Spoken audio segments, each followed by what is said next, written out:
suffering and degradation, and change is how we keep up. But while the earth may be spinning around you, God is standing still.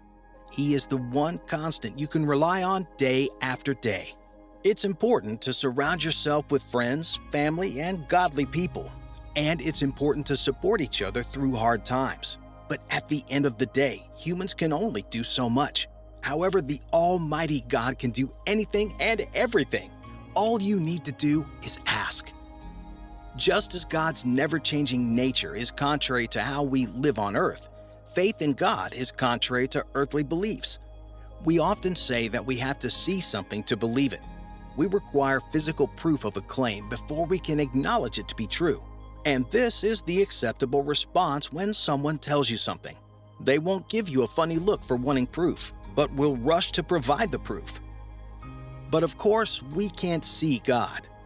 In the New Testament, Thomas saw physical proof of Jesus' death and resurrection on the cross, but we don't have that option. We simply have to believe that it happened. We have to believe that God exists without having any physical proof to show for it.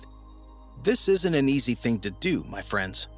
When you're surrounded by unbelievers, it's very difficult to go against the grain and say that you believe in something with no proof that it exists. But doing so proves that your faith is real and powerful.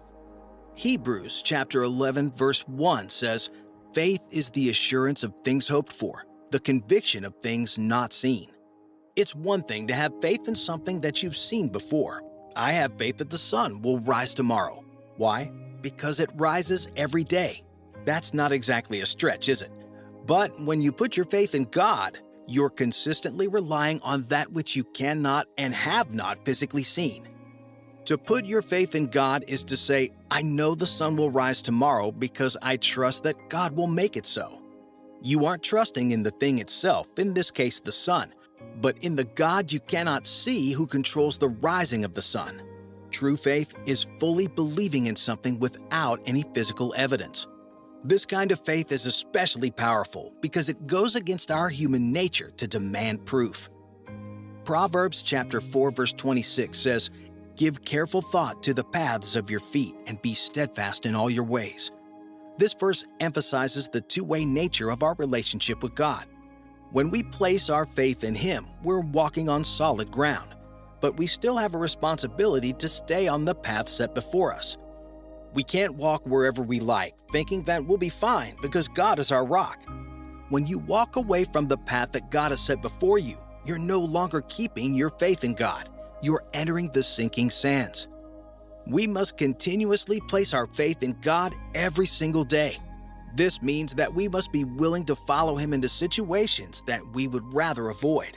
But remember, you won't be the first to do so. Jesus followed His Father to His death out of His love for Him. This is the kind of faith and love that we must show God. And keep in mind that faith and love God gives to us as well.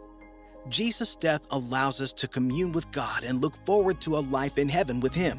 There is no greater gift that God could have delivered. It is your responsibility to pay attention to your footsteps, but if you do that, God will keep you steady.